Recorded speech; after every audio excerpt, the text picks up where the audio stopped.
Hello and welcome to the program. I'm your host, Neil Howard. Thank you for joining us once again. I'm going to have a brief conversation today with Mr. Ted Baxter. He's joining us on the program to talk about his massive stroke, surviving that stroke, and to talk about his new book, Relentless, How a Massive Stroke Changed My Life for the Better. Welcome to the program, Ted. Thank you. Thank you very much for having me on your show. Well, as I said, you suffered a massive stroke, and it's not like you're an old guy and you have any reason to have such a thing. Talk a little bit about your background and tell us how this stroke happened. Yeah, well, I had a global managing director at a premier hedge fund and investment institution. The institution is called Citadel Investment Group, based in Chicago. I had such a huge job, busy to the max every day, traveling the world for my job. You know, it was a lot of, but it was a lot of pressure and a lot of stress with it. And that was the beginning of the end.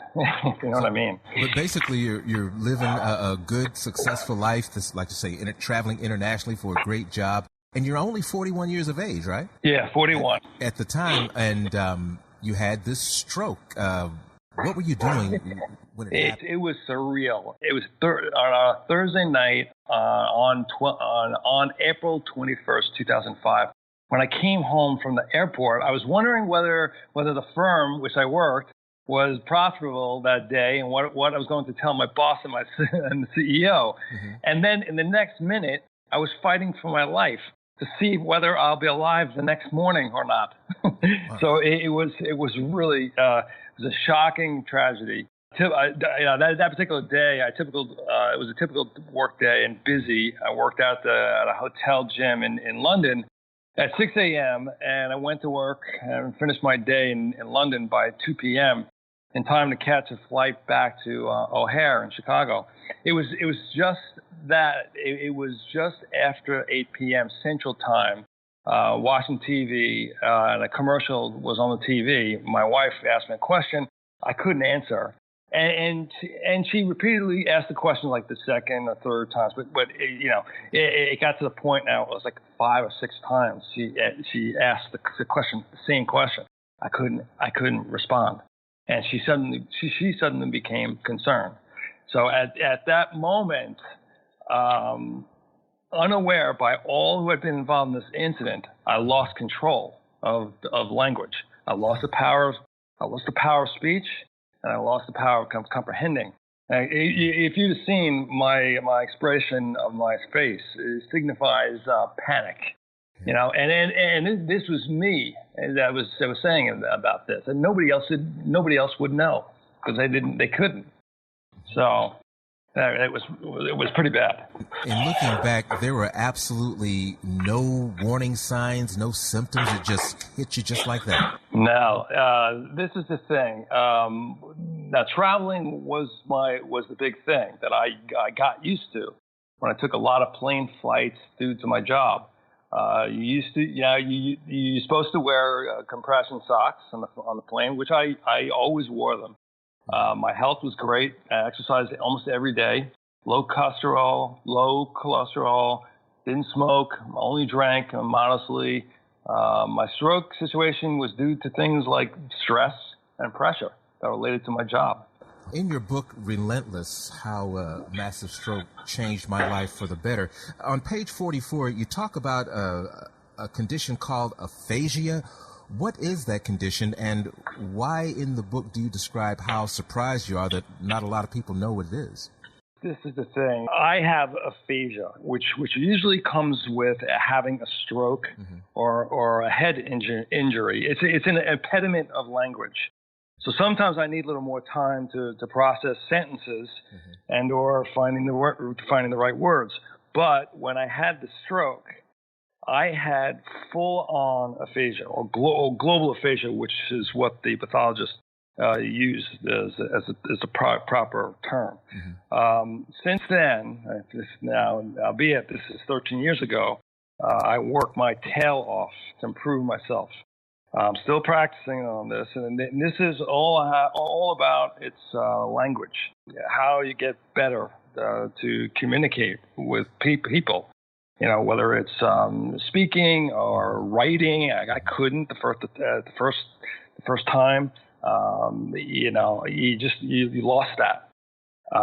So that's what aphasia is.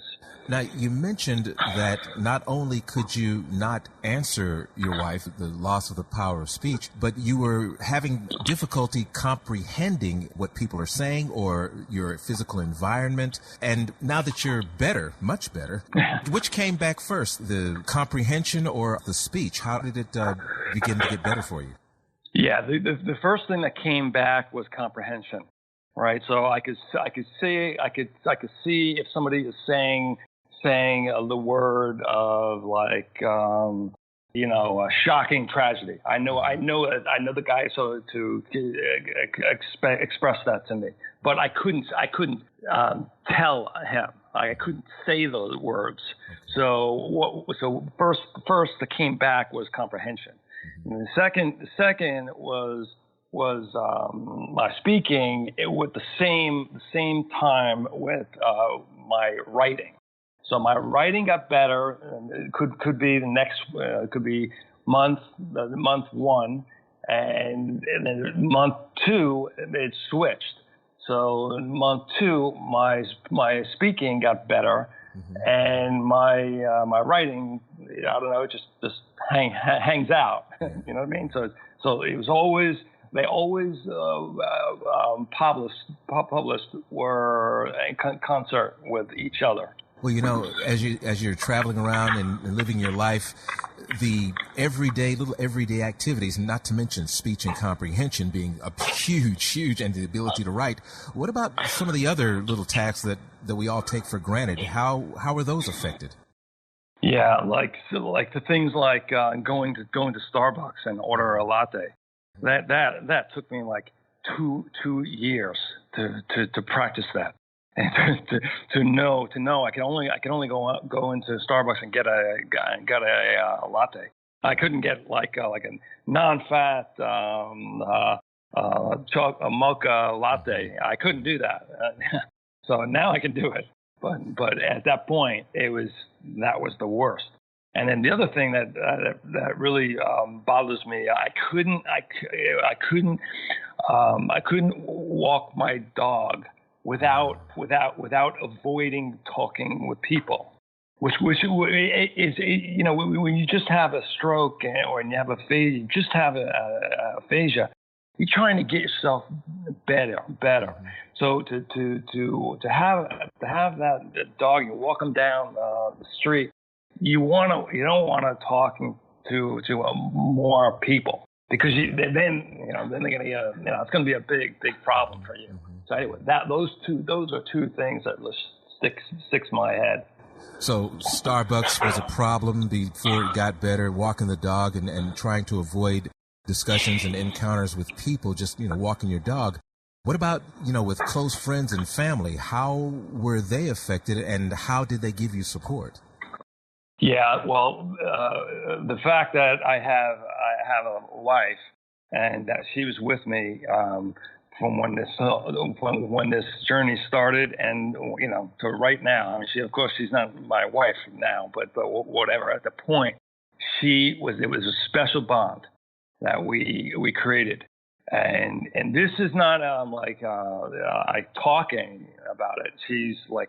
I don't know. It's like a magical relationship that we have. And she was the one person that truly gets me, supported me, and she stayed by my side until I could understand 75% of a conversation. I can talk. So that was fantastic for me. Then I had different flavors of my family. Because they didn't live with us. They didn't. I at the point I lived in Chicago, and they lived in New York. So some of them, they get it, and they knew that they're going to see me, and they wouldn't know what happened to me. They knew it was a stroke, but they didn't know the term of aphasia. So they had to do some of that research before they approached me. So that was a problem. But my friends, my true friends were there. I mean, they knew in a minute what I have. I mean, they knew that whether they knew that aphasia was a problem, big problem for me or not. It doesn't matter. They knew they had to be there just to support me. Now, in your book, Relentless, How a Massive Stroke Changed My Life for the Better, just released July the 24th of this year through Greenleaf Book Group Press, you have little paragraphs, little sections with some of these people's names where you talk about, or they talk about, how they were interacting with you during this time. What did the doctors tell you after your stroke? I mean, what kind of prognosis did they give you? Yeah. Well, now at this moment, I wasn't comprehending any information at all because I was out of it, right? But second, my now ex-wife was told me what some of the doctors told her. So it's something like the situation was gray. That if I lived through that night, the first night, I would probably need a caregiver and a full-time nurse to support me with my physical and other disabilities. Next, regarding my speech, some doctors said that I would have probably a 2-year window to try to gain my speech back using therapists, training, blah, blah, blah. But after that, I will have plateaued. That's all the words I needed, right? You're talking about getting a guy that is live my life to go from these lips. Julia Fox Garrison, she's a speaker and the author of another book. She says that your book is a heartfelt lesson in perseverance, triumph, and transformation. Let's talk about this transformation and how you are helping other people through this book and maybe some other means to deal with something similar to your experience. Yeah, what I'm doing nowadays, I go to hospitals and I go to the health institutions here, and I'm living here in Newport Beach, California. So what I do is I volunteer myself to hospitals, and they formed a stroke survivor group called a communication recovery group. They usually get together once every week, and I act as a therapist to give the stroke survivors some therapy. I give them some tips and techniques, and then I teach. Then I teach clinicians. Pretty much like undergrad or master's students, some tips and techniques of how to approach the session with a stroke survivor, because they don't even have they don't even have the clue to use that, but I bring a totally different perspective for their education. And I get the